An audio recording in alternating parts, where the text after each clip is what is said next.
Good morning दोस्तों, कैसे हैं आप लोग। आशा करता हूं आप लोग अच्छे होंगे और हमारे चैनल के माध्यम से अपने अध्ययन का आनंद भी ले रहे होंगे। आज हम लोग क्लास 10th के ज्योग्राफी विषय के चैप्टर 1 जो है संसाधन और उसके विकास, जहां तक हम लोग अध्ययन कर चुके हैं, आज उससे आगे अध्ययन करेंगे भूमि के बारे में। ठीक है, चलिए आगे बढ़ते हैं। लगाइए सर, भूमि निम्नीकरण।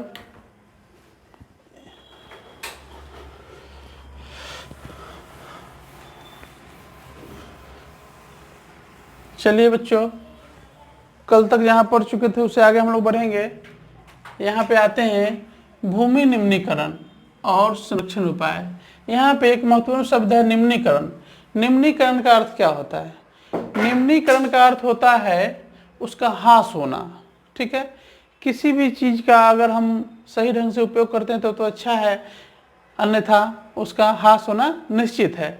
जैसे आज हम लोग पढ़ेंगे भूमि का निम्नीकरण कैसे होता है और उसको कैसे रोका जा सकता है। ठीक है, देखिए, भूमि एक ऐसा संसाधन है जिसका उपयोग हमारे पूर्वज करते आए हैं तथा भावी पीढ़ी भी इसी भूमि का उपयोग करेगी। बिल्कुल, भूमि नहीं होगा तो खेती नहीं होगा, खेती नहीं होगा तो फसल का उत्पादन नहीं होगा, खाएंगे क्या लोग। ठीक है, तो पहले भी होता था, अब भी होगा।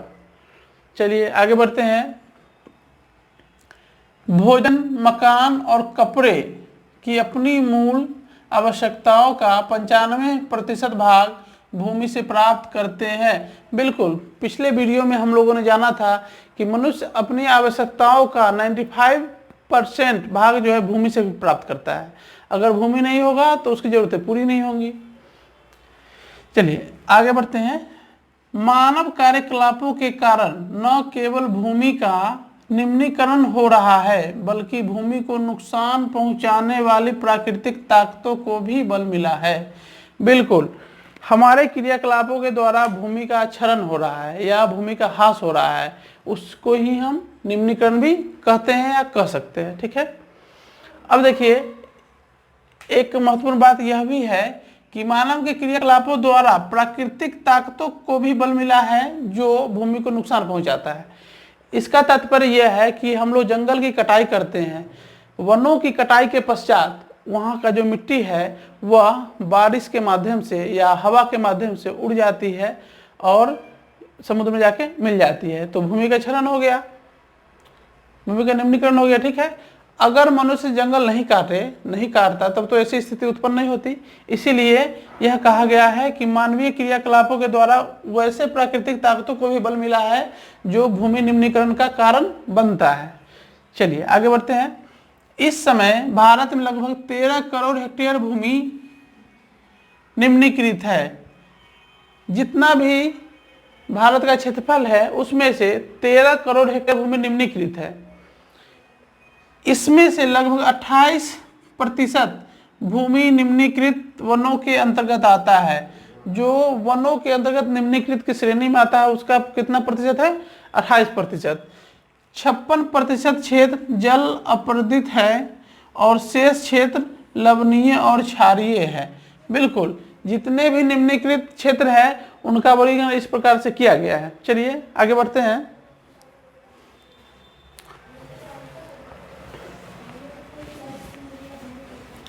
अब देखिए आगे आते हैं, निम्नीकरण के पीछे क्या क्या कारण हो सकता है। ठीक है, भूमि निम्नीकरण के पीछे क्या क्या कारण है, इसमें से कुछ मानवीय क्रियाएं हैं, जैसे वनोन्मूलन।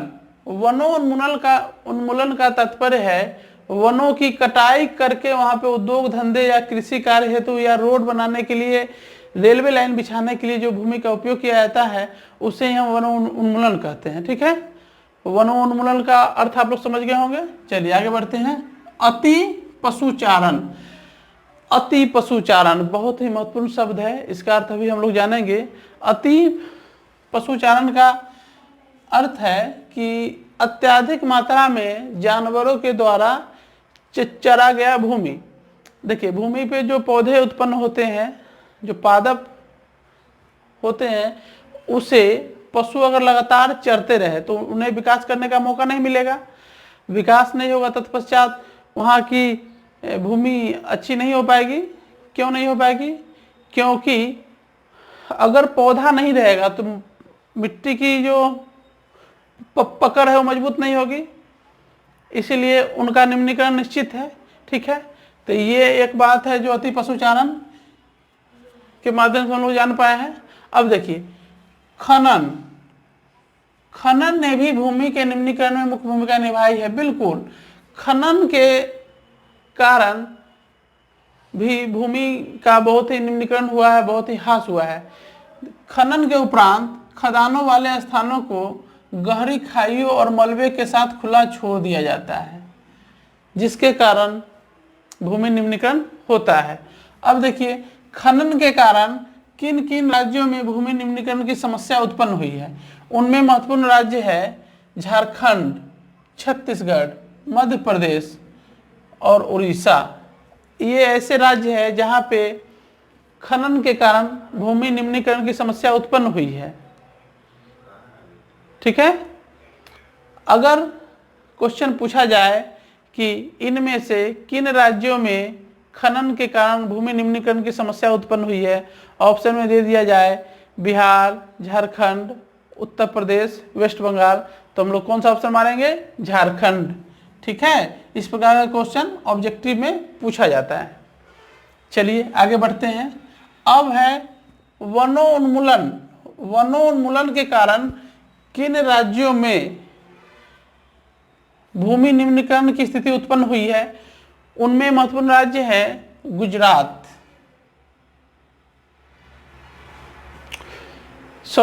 वनोन्मूलन के कारण भी उड़ीसा, झारखंड और छत्तीसगढ़ और मध्य प्रदेश में ही भूमि निम्नीकरण की स्थिति उत्पन्न हुई है, क्योंकि वनों को काट कर ही खदानों को खोदा जाता है। ठीक है, आगे बढ़ते हैं। गुजरात, राजस्थान, मध्य प्रदेश और महाराष्ट्र में अति पशुचारण भूमि निम्नीकरण का मुख्य कारण है। बिल्कुल, गुजरात, राजस्थान, मध्य प्रदेश और महाराष्ट्र में अति पशुचारण के कारण भूमि निम्नीकरण की समस्या उत्पन्न हुई है। ऑब्जेक्टिव में इनमें से क्वेश्चन पूछा जाता है। ठीक है, आगे बढ़ते हैं। पंजाब, हरियाणा और पश्चिमी उत्तर प्रदेश, इन राज्यों में भूमि निम्नीकरण की जो समस्या है वो अति सिंचाई के कारण उत्पन्न हुई है। अति सिंचाई का तात्पर्य है अत्यधिक मात्रा में सिंचाई करना, जो भी फसल होती है उसमें जरूरत से ज़्यादा जल का इस्तेमाल करना। ठीक है, अगर क्वेश्चन पूछा जाए कि कुछ राज्यों का नाम दे दिया जाए, उसमें पूछा जाए कि इनमें से किन राज्यों में अति सिंचाई के कारण भूमि निम्नीकरण की समस्या उत्पन्न हुई है, तो हम लोग ये पढ़े हैं, इसके माध्यम से उसका जवाब दे सकते हैं। ठीक है, आगे बढ़ते हैं। बढ़ाइए सर नेक्स्ट पेज।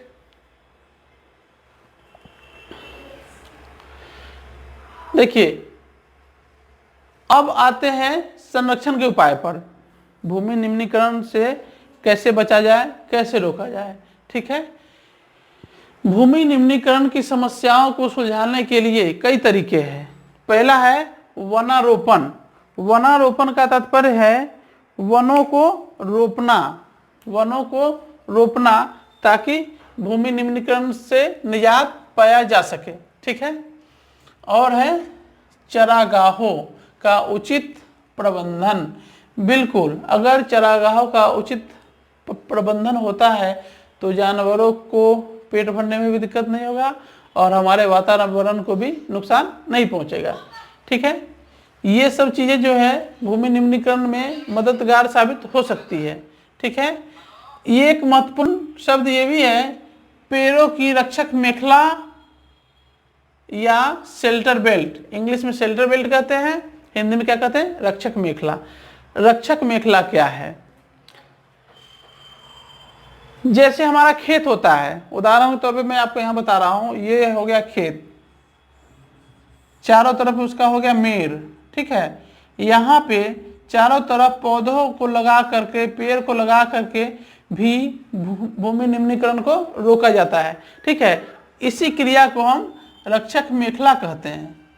समझ गए होंगे आप लोग। चलिए आगे बढ़ते हैं। पशुचारण नियंत्रण, बिल्कुल भूमि निम्नीकरण से बचाना है तो पशुचारण का भी नियंत्रण करना होगा। वो पालतू जानवरों से हो तब या जंगली जानवरों से हो तब। ठीक है, आगे बढ़ते हैं। रेतीले टीलों को कांटेदार झाड़ियां लगाकर, बिल्कुल जो रेतीला टीला होता है रेगिस्तानी इलाकों में, उसमें अगर कांटेदार झाड़ियां लगा देते हैं तो हवा के माध्यम से वहां का मिट्टी उड़ के कहीं और नहीं जाएगा, क्योंकि जो झाड़ियां होती है उसका जड़ मिट्टी को जकड़े हुए रहता है। ठीक है, आगे बढ़ते हैं।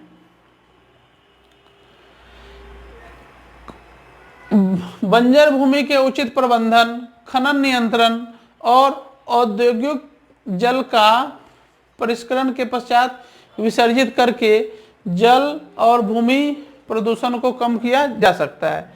बिल्कुल इस प्रकार के नीतियों को इम्प्लीमेंट करके भूमि निम्नीकरण या पोल्यूशन की समस्या से भी निजात पाया जा सकता है। ठीक है, अब आगे बढ़ते हैं हम लोग मृदा संसाधन पर। मृदा के बारे में आज पढ़ेंगे हम लोग। मृदा कितने प्रकार की होती है, उसका क्या गुण है, कौन सी मृदा में कौन से फसल उत्पन्न किए जाते हैं, या और कौन से राज्यों में किस प्रकार की मिट्टियां पाई जाती है। बिल्कुल, अब देखिए मृदा जो है वह एक नवीकरणीय संसाधन है। क्वेश्चन पूछेगा कि मृदा कैसा संसाधन है, नवीकरणीय है या अनवीकरणीय है, तो हम लोग कह सकते हैं मृदा एक नवीकरणीय प्राकृतिक संसाधन है।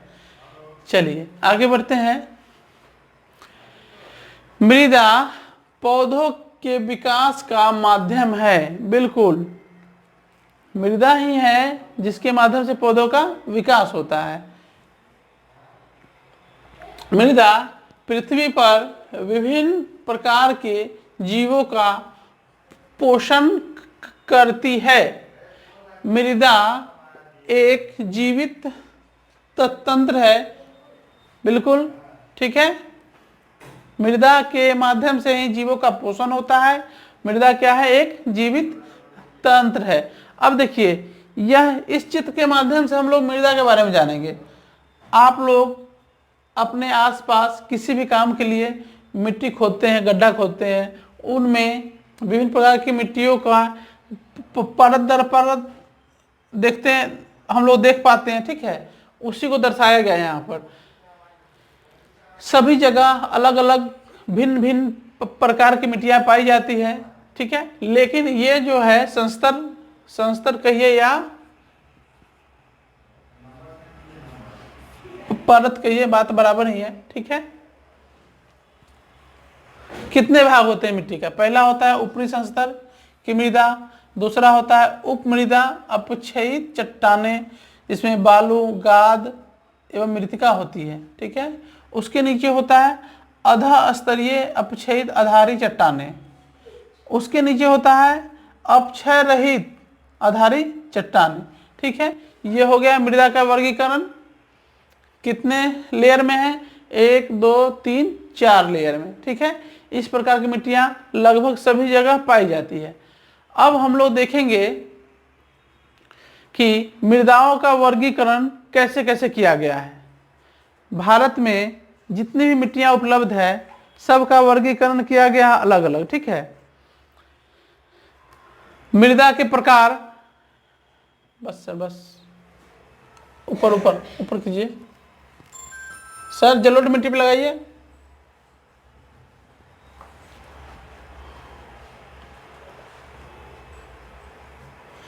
मृदा का वर्गीकरण। ठीक है, भारत में अनेक प्रकार की मिट्टियां पाई जाती है जिनका वर्गीकरण किया गया है। आज हम लोग इसके माध्यम से मिट्टी के बारे में जानेंगे। पहला है जलोढ़ मृदा। उत्तरी भारत में जलोढ़ मृदा जो है उत्तरी भारत में पाया जाने वाला महत्वपूर्ण प्राकृतिक संसाधन है। जलोढ़ मृदा में गेहूं, गन्ना, दलहन इत्यादि फसलों का उत्पादन बहुत अच्छे ढंग से हो पाता है, या जलोढ़ मृदा बहुत ही उपजाऊ मृदा भी है। ठीक है, जलोढ़ मृदा में कुछ रासायनिक तत्व जो है वो भी पाए जाते हैं, जिनमें फास्फोरस, पोटास और चूना महत्वपूर्ण है। ठीक है, जलोढ़ मृदा का निर्माण कहाँ पे हुआ है? देखिए, यह मृदाएं हिमालय की 3 महत्वपूर्ण नदी तंत्रों सिंधु, गंगा और ब्रह्मपुत्र नदियों द्वारा लाए गए निक्षेपों से बनी हैं। बिल्कुल, अगर क्वेश्चन पूछा जाए जलोढ़ मृदा का निर्माण कैसे हुआ है, तो हम बता सकते हैं कि हिमालय के 3 महत्वपूर्ण नदी तंत्रों सिंधु, गंगा और ब्रह्मपुत्र नदी के द्वारा लाए गए निक्षेपों के माध्यम से हुआ है। ठीक है, अगर क्वेश्चन पूछा जाए कि जलोढ़ मृदा किस प्रकार के फसलों के लिए उपयुक्त है, तो हम लोग कह सकते हैं चावल, गन्ना, दलहन इत्यादि। ठीक है, आगे बढ़िए सर।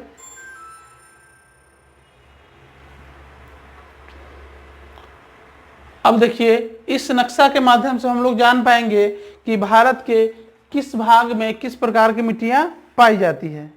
ठीक है, जैसा कि मैंने अभी कहा था कि उत्तरी भारत में जलोढ़ मृदा पाई जाती है। यह जो है, यह कौन सी मृदा है?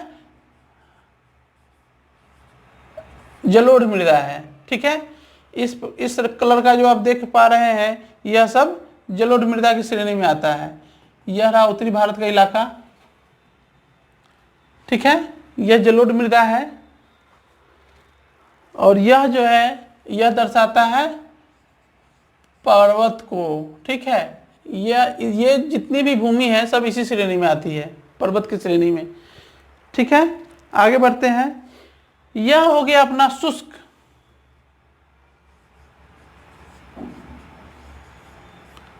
क्षेत्र। शुष्क क्षेत्र या शुष्क मृदा कह सकते हैं इसको, जो रेगिस्तानी इलाकों में भी आता है। जैसा कि हम लोग जानते हैं कि अपने देश का एक राज्य है राजस्थान, जहाँ पे रेगिस्तान की संख्या बहुतायत में है। उस इलाके में शुष्क मिट्टी पाई जाती है। ठीक है, रेगिस्तानी इलाकों में। चलिए आगे बढ़ते हैं। ये जो मृदा है इसको कहते हैं काली मिट्टी।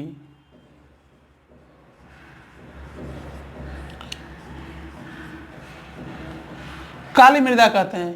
काली मृदा कपास की खेती के लिए बहुत ही अधिक महत्वपूर्ण है। यहाँ पे कपास की खेती बहुत अच्छे तरीके से हो पाती है। इनमें कुछ राज्य है, महाराष्ट्र, गुजरात को सौराष्ट्र भी कहते हैं। ठीक है, इन राज्यों में काली मृदा अधिक मात्रा में पाई जाती है, इसलिए यहाँ पे कपास की खेती अच्छे ढंग से हो पाती है। अब आते हैं इस भाग पे। इस मृदा को हम लोग लाल या पीली मृदा भी कहते हैं। लाल या पीली मृदा भी कहते हैं। इसके लाल होने के पीछे कारण है, इस मृदा में लौह तत्वों की अधिकता पाई जाती है। ठीक है, इसके कारण यह मृदा लाल है। लाल मृदा के बारे में हम लोग जान पाए हैं। अब देखते हैं पीली मृदा। लाल या पीली इसी को कहते हैं। पीली होने के पीछे कारण है जल शोधन। जल योजन के कारण यह मिट्टी पीली हो जाती है। ठीक है, आगे बढ़ते हैं। अब कौन सी मिट्टी लागे, किस प्रकार की इसमें? चलिए, लेटेराइट मिट्टी। यह जो मिट्टी है, ये सब मिट्टी लेटेराइट मिट्टी की श्रेणी में आती है। ठीक है, चलिए आगे बढ़ते हैं। नेक्स्ट पेज लगाइए सर।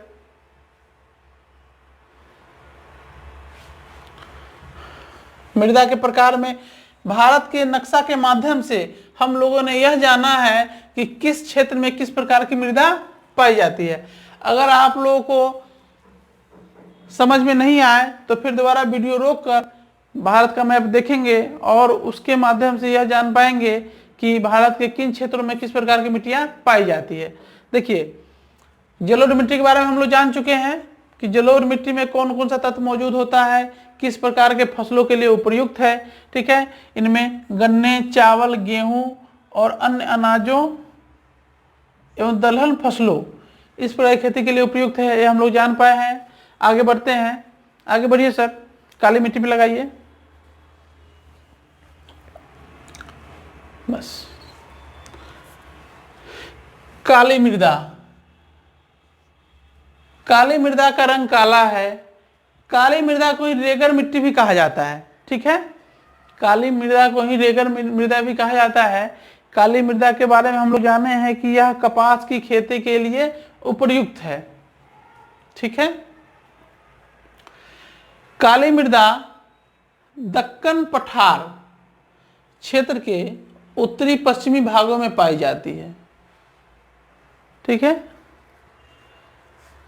क्वेश्चन पूछ सकता है कि काली मृदा किन राज्यों में पाई जाती है, तो हम लोग बताएंगे छत्तीसगढ़, महाराष्ट्र, गुजरात इत्यादि राज्यों में काली मृदा पाई जाती है। काली मृदा में जो उपस्थित तत्व है वह मैग्नीशियम है, मैग्नीशियम है, कैल्शियम है, पोटास है, ठीक है। आगे बढ़ते हैं, आगे बढ़िए सर। लाल और पीली मृदा ऊपर की,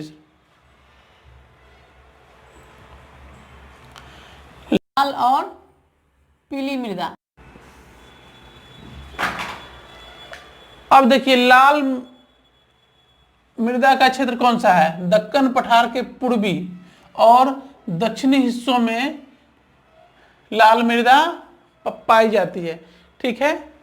लाल मृदा किन किन राज्यों में है, तो उड़ीसा, छत्तीसगढ़, मध्य गंगा मैदान के दक्षिणी छोर, ठीक है, इन जगहों में लाल मृदा पाई जाती है।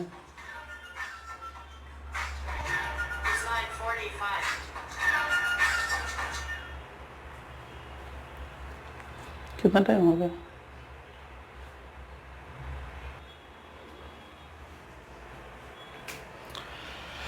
अब आते हैं लेटेराइट मृदा पर, ठीक है बच्चों।